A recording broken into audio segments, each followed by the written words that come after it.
Today I'm having a discussion with mediator Steve Wyall here from the Salt Lake area. And before we jump into the discussion about mediation and your background and your particular approach, let's make sure they have your name and contact information for those that would want to get in touch with you for a mediation if they like what they see here today. That'd be great. My name is Stephen Wyall, and you can reach me at stephenwyall@gmail.com. And Stephen is spelled with a V, and Wyall is spelled W-Y-A-L-L. A man accustomed to having his name misspelled, clearly. Yeah, not a problem. Okay. Is there a phone number they can call you on as well? Yeah, the phone number to reach me at on my cell phone would be area code 509, then 847-8307. All right. We'll have you provide that information again at the end. So for those of you watching, if you didn't catch that, you can either rewind or you can just wait till the end. We'll have Steve provide that to us again. All right. Well, if I recall correctly, you are from here originally, but spent some time outside the state in Washington. Correct. All right. So anything to that you'd like to share with us? Or? Well, I mean, there's quite a bit. It's quite a story, but the short of it is I started out in Utah. There was a youth group activity that a friend of mine was involved in, and they had too many girls in the group, and they needed to approximately equal balance. And so he was asked to look around and find some guys to join. So he asked me and said, "Could you come join up? Take a seat in this." And what they did there at this activity was they blindfolded all the guys and all the girls, and put all the girls on one side of the room and all the guys on the other side. And they said, "We just want you to kind of vent about whatever you want about society." And I sat back and I listened, and when I got up the guts to kind of just say something, I said, my friends have a hard time because whenever they're telling me their sob stories, I'm not always taking their side. I'm kind of trying to keep a balanced, neutral position on things, and I'm always kind of questioning about what the other side of the story might be. Well, there was a counselor there who perked up her ears because she was a mediator as well, and she pulled me aside later and said, "Are you the one that said this?" And I confirmed, and so she said, "Well, you should go into mediation." And I said, "Well, what is it?" That has got to be the most unique origin story I've ever heard. Thank you for sharing. But 3 months later, I'd already taken a training course, and I was starting my first mediation down at Small Claims Court, and I started out volunteering down there for about 3 years, and I got onto the court roster, and I was probably the youngest mediator on the court roster. Long story short, I met my wife, and we decided to move to Washington to be closer to her family. So I picked up mediation up there, and was kind of on a simmer type level up there until about this last fall, and I really jumped in with both feet up in the Spokane area, and I landed a paid internship as a mediator up there for the Fulcrum Institute, and I got to work with parenting plans and small claims court cases for the most part, but small claims court really was where I started out. There was a wide variety of opportunities there, so it was pretty cool. All right. So what kind of background do you have with training or experiences? You talked about this internship. What else have you studied and learned in the process of getting to where you are today? Well, unlike most mediators who are either an attorney or a judge, or they have some secondary or more primary career, I should say, that they utilize to network to augment when they get into mediation. Being that I started out as young as I did, it was pretty intimidating to try to face these retired judges and attorneys and go into competition in a way against that. So that's part of why I put it back on the back burner. But I realized that this is something I love too much to just wait until I get another career going, and there is an advantage to being a mediator that doesn't have all that. It helps me bring a different approach to the mediation that you won't find when you work with somebody who's more trained in closed-ended questioning and more narrowing down the story to a finite point. I feel I can bring the opportunity to ask more open-ended questions, to hear more of the story, get more of the details, and leave it open to follow where the parties want to go with the mediation. Is that including in domestic relations areas? Oh yeah, definitely. And that can add some extra time though sometimes, but it helps the parties find where they really want to talk. I think oftentimes a mediation that's conducted by or with a retired judge or with attorneys and things like that, they can get lost in the procedures and the law and not take a moment to talk with between the parents or the spouses about what they really want to do, as opposed to what the statutory provisions are, which are more narrow.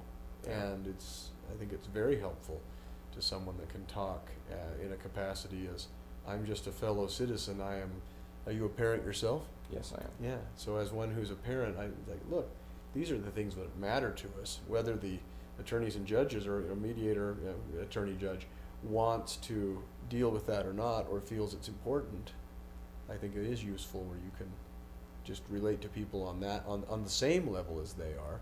Not to say that it's any lower or higher. No. It's just that you're not blinded by all that information or all that training that attorneys and judges will bring to everything, whether it's appropriate or not.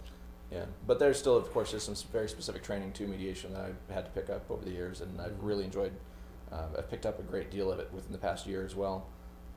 But I started out with the basic mediation training course through Utah Dispute Resolution, and within a year I picked up the domestic dispute resolution training as well. And I got a chance to work in the peer court mediation setting as a peer coach. Let me ask you something about the training. I mean, a lot of people have this idea that a mediator is like a lawyer, or that they might even go to school or something like that. So tell us a little bit about what the training involves, if you'd be so kind. Yeah, not a problem. The first training I took was a 40-hour basic mediation training course, and so it was a solid week of meeting with the class and the trainers, and going over the basics of what mediation is, what it entails, how to proceed with it, how to manage ethical concerns, manage other questions that parties may have. But they came out with a big thick book that we went through every bit, and there was a lot of role playing as well, where we practiced. Was the big thick book necessary? I believe it was. It had a lot of information that, while it may not have been something I could absorb right then and there, over time as I've gone back to it to look up additional information to review and see how it may have applied, it's been really helpful over the years. Good. And so then you say there was other training besides the 40-hour. What was that? The specific domestic relations component? Yes. They, depending on who's doing the training, it may have been a 40-hour training, it may have been a 32-hour training. I believe it was a 32-hour training that I got in on.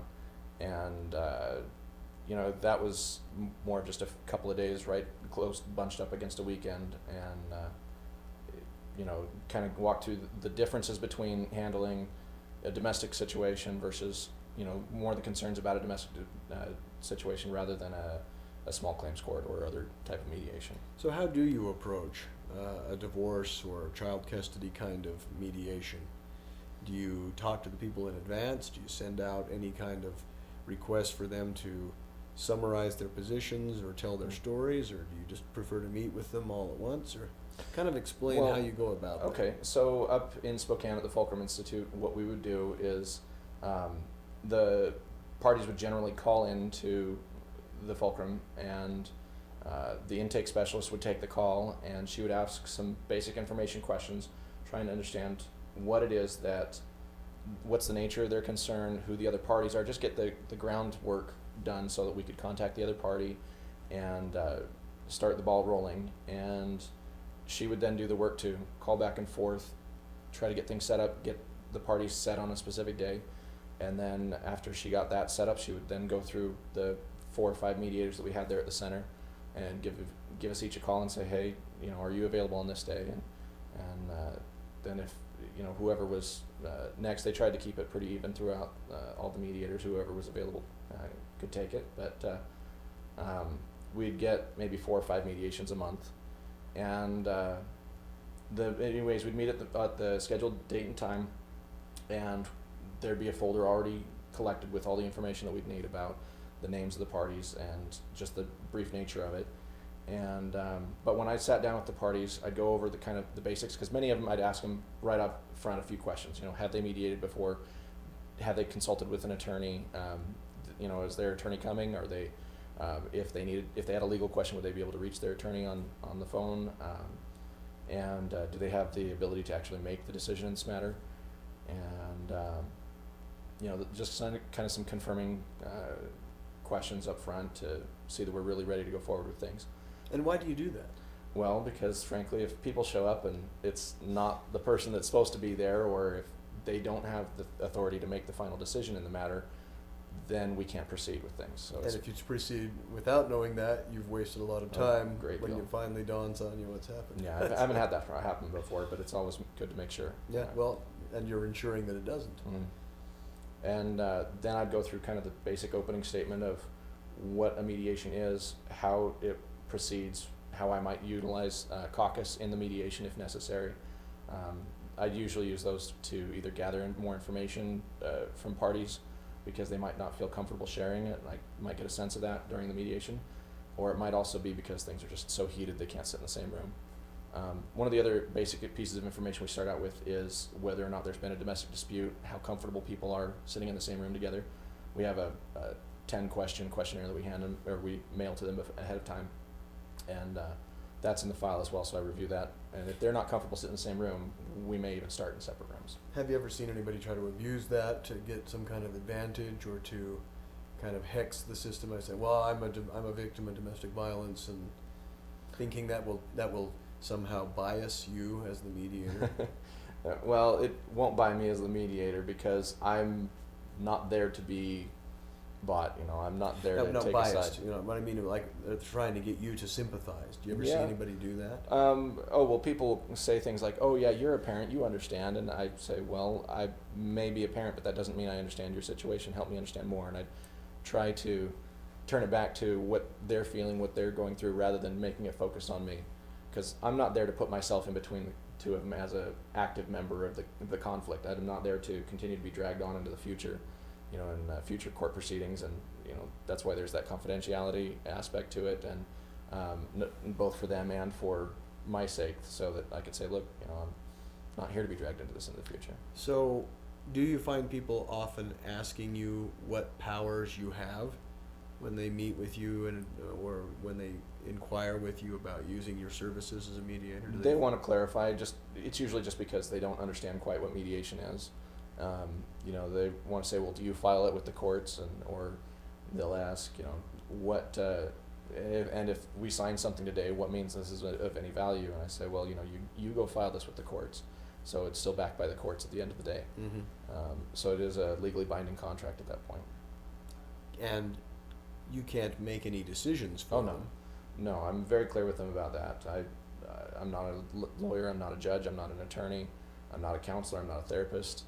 Well, do you make helpful suggestions, kind of here's my take on it, or I've seen other people resolve I may give circumstances general similar to reference yours. to what I've seen in other cases.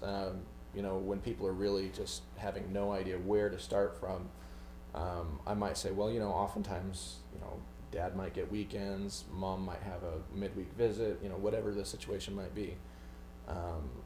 But I don't say, well, this is what I think, or this is what I think you should do, because then I'm no longer being the neutral. I'm no longer being that. I'm playing more of an advocate role. What if they were meeting in the same room, though, and you were speaking to both of them? Yeah. Would that make it easier to say something like that? I don't think I have an interest in saying that, so I don't know that it makes it easier or harder. And some people are confused by that. Why wouldn't you have an interest in telling people what you think is a good idea for resolving a certain dispute? Well, I think that's what makes me different as a mediator, is because, frankly, at the end of the day, this is their conflict. This is their arrangement that they're trying to solve. I don't want my thumbprint on it so much that it's like, oh yeah, this was a Stephen Wyall mediation, because it's no longer theirs, and it doesn't necessarily guarantee that they're going to be as satisfied and as invested in it. If they're not buying into it, they don't feel like, well, yeah, this was my idea, or this is what I wanted. If it's their idea and they come to it, they're ready for it. But where people are either at loggerheads, and so they can't reach agreement, or truly without any idea as to what they should do, how do you handle that? Do you find yourself having to stop yourself and having to check yourself from offering advice? Whether it's legal advice or not is not what I'm talking about. Mm-hmm. But for example, if you've got two parents that just can't imagine how you're going to divide 7 days equally, and they just can't I'm exaggerating to make a point, but a very simple, and you're just thinking, well, I know, I mean, we can do week on, week off. Now we're dealing with an equal number. We can do, 2, 2, 5, 5, stuff like that. Do you ever find yourself wanting to just tell them? Mm-mm. I don't, because that's an opportunity to get them engaged in creative brainstorming, to start laying out some ground rules for brainstorming. And there's 4 simple ones. Number one, you delay all criticism from any ideas. We want as many ideas out there as possible as the other one. We start combining ideas after we've got as many ideas out there. And then after that, then we can go through and start straining the ideas. I thought what you were going to say is, I don't want to give any kind of prompts or even options for fear that I'm creating new disputes. But that's no, a better options answer. at that point when they are really lost and deadlocked is the best thing to bring in, an opportunity for them to generate the ideas. Because if we can get them to just put their contention right to the side a little bit and start looking at some new out of the box ways of thinking. And sometimes I do have to just prompt with some absolutely crazy, zany, stupid ideas that aren't going to work, just because it kind of breaks up the concrete there for the moment. And Right. it starts getting them moving a little bit. It gets them to say, well, at least I know what I don't want to do, or something like that. Well, and furthermore, it and- also gives them a safe environment. and to it feel like, orients okay, I them can to throw where anything it out helps there. them kind of get in touch with what they really are, maybe subconsciously desiring. Mhm. That's a very interesting point. Well, what do you do in situations where one party does not trust the other? And That's maybe often. maybe in a caucus, which for those of you that have watched some of these others will know what that is. But let's talk about what a caucus is first of all, Mhm. and then we'll talk about that situation where you might be meeting one-on-one with one of these disputants. Mhm. A caucus is essentially a private mediation moment where you're meeting with each party separately, and just as in when they're together, it's a confidential process. What I engage with the parties individually is confidential, and at the end of each private little moment or session, I say, okay, so is there anything you shared with me that you specifically would like me to share, or that you don't want me to share? And I clarify there so that when I go to the other side and start discussing with them, I kind of know what I'm working with and what not to say, or what they'd rather Okay. Open it up So to. you've met with someone privately then in one of these caucuses, and someone says, look, it's not that I don't like the idea of settling. It's not that I don't like the idea of meeting and mediation. In fact, I've been very comfortable with you as the mediator, and I feel like I'm getting a fair shake from this process. But it's my spouse, it's the other parent that this person's got a silver tongue. This person will say anything, but then not make good. You ever had anybody tell you that? Oh, plenty. And at that point, then it's a moment to reality check with them to see, well, let's say you did get into a resolution with them and you signed something. If they didn't come through, what's that going to mean for you? If they did come through, what's that going to mean for you?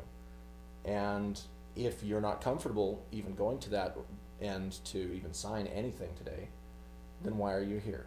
What do you want to do? This is your game. This is your ball. Where are you going to go with it? And some people at that point say, well, we've talked over X, Y, and Z, and I'm still not seeing A, B, and C that I wanted to see. So I'm done. I'm ready to go on to court. And if that's what they want, that's what they need, because the process has, it's given them an opportunity to try to find these things, but they haven't found them. That's ready to go on in the other direction. That's not a bad thing. Do you see people coming to you saying, well, I know I had to do this. It was mandatory here in Utah, and well, I guess I just had maybe a fleeting hope that my ex or the other parent might just have a moment of good faith or something like that, but I just can't afford to keep fighting. It's this or nothing. You got to help me, Steve. I've got to reach some kind of agreement. I'm a fair-minded guy. I'm just afraid that my wife or the other parent is going to try to take advantage of me all the time. I can't afford to keep fighting this, and she can't know that. I mean, do you ever get that sort of discussion? With That anybody? may come up. I've never personally had one quite like that, but that would be where I would turn it around and say, well, I'm not here to enforce anything. I'm not here to bend and twist anybody's arm. This is a voluntary process, and so I can't impose any behaviors or actions on the other party. If they are willing to participate with you on certain things, then that's up to them to do that.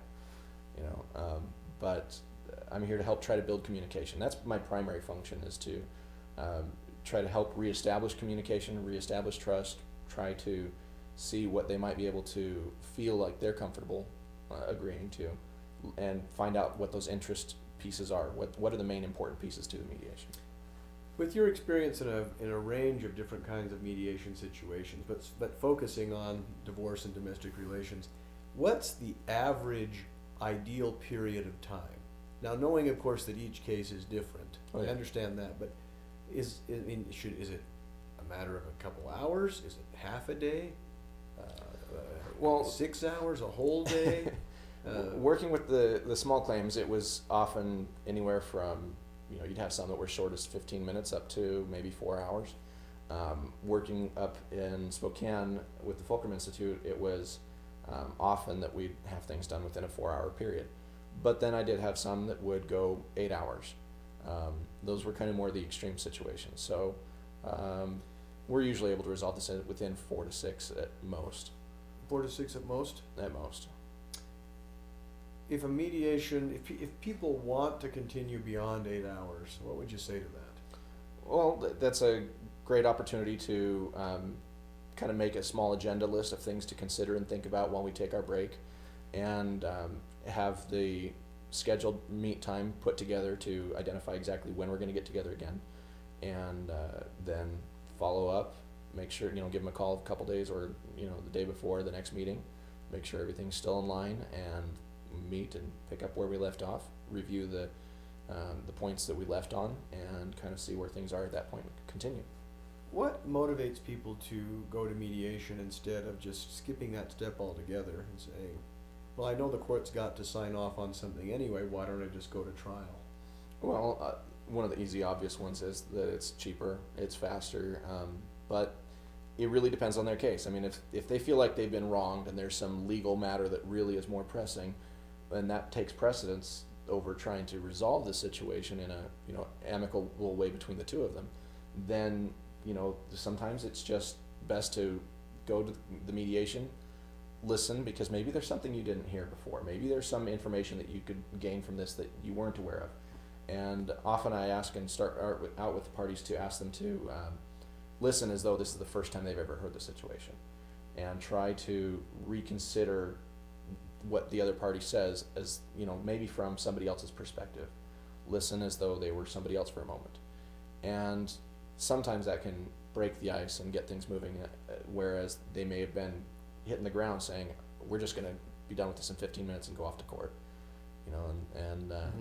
It's not uncommon to hear people say things like that, but sometimes that can be positioning where they just really want to put some pressure to be done with this and not have to go to court.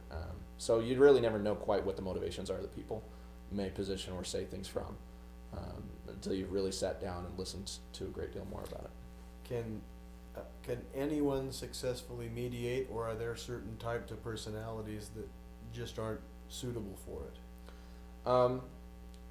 Any one person, well, it takes two to mediate, so I would say no, but there is definitely plenty of situations where people can work things out, need to work things out, want to work things out. And just the same, there are definitely situations where people know and realize that mediation's not going to provide them with exactly what they need. And sometimes mediation is good just to be able to help define what those needs are, even if it is just to come to the conclusion that, yeah, court is the best situation for us. How is a mediator paid?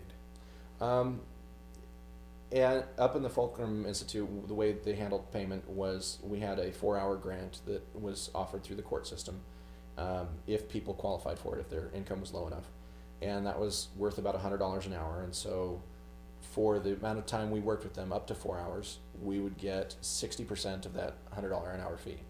So I'd be making $60 an hour or so for that during the course of that grant. And the rest went to the Fulcrum Institute itself? Correct. Okay. But if it went above that, then that point on would be the parties would be getting charged according to the rate that they were informed they'd be charged on their individual letters that they received from the Fulcrum prior to the mediation. So, and that's reflective of, because it was a sliding fee scale, that's reflective of their particular income. So if they may qualify for $40 an hour, they may be getting charged $120 an hour. and each party may be charged different rates. But Does the Fulcrum Institute have a branch office here? no, but they do have a few branch locations up in the Spokane region. Okay. So how do you charge? Do you have a sliding scale as well, or what? Well, back when I was here in Utah, I noticed pretty quickly at the time that if you didn't have a degree of any sort, it was hard to charge $100 an hour. Mm-hmm. And I've since got a degree. I've got just an AA at the moment. I'm only a year away from finishing my bachelor's degree. But I believe that after that, to ask anything less than $100 an hour was pretty uncommon as well. Mm-hmm. So what I'm asking right now is $100 an hour. I don't feel comfortable necessarily charging anybody more than that at the moment until after I get my other degree and I've got more experience behind me. But I feel that that's a fair amount to ask. What would you tell people that reach a tentative agreement in mediation then? Do you recommend that they have it reviewed with an attorney, or does it really matter? That's if one has an attorney there, by all means, the attorney's encouraged to look over it. Sure. Let's talk about somebody where both parties, maybe they have attorneys, but they decided to come to mediation without them, Mm-hmm. or one or both of them does not have an attorney, but either way they met in mediation without a lawyer. Again, at the beginning, I start out with them asking about where they are on legal counsel, and so it's entirely in their power to review it with an attorney. I've never really sat down to say, hey, I suggest you look this over with your attorney beforehand, because they're consenting adults. They've reviewed the terms themselves. They feel like they understand them, and it's put. When I write the contract up for them, it's in their terms, in their language. I'm not sitting there putting in my own jargon for Mm-hmm. it. And they do have to put it before a judge. And of course, if the judge looks it over and has question, something will come up at that time. And I've never had that happen. So it hasn't been an issue yet, but by all means, it's not a bad idea to review with parties and say, hey, if you feel you need to, feel free to. I appreciate that. You can see that there are basics to mediation that every mediator not only follows, but has to follow as a matter of law. But within that framework, there's a variety of different things people can do. And Stephen, you brought, I don't know if you know this or not, but you brought a different perspective from what everyone else we've spoken to, a distinctively different one, even though it's still within that framework of how mediators are expected to work. And that's one of the great things about being able to talk to all these different kind of mediators, because there's clearly going to be a mediator that's going to make the right fit between a certain couple and that certain mediator. And for that, I thank you for coming here and explaining it so well. And I think people would be well served by utilizing your services, depending upon what their needs are. Absolutely. Well, before we go, please give your contact information Certainly. again to those who would like to give you a call. Yeah. So you can reach me on my email at stephenwyall@gmail.com. That's STEVENWYALL, all one word. And you can also reach me on my cell phone at area code 509-847-8307. Thanks again. Thank you.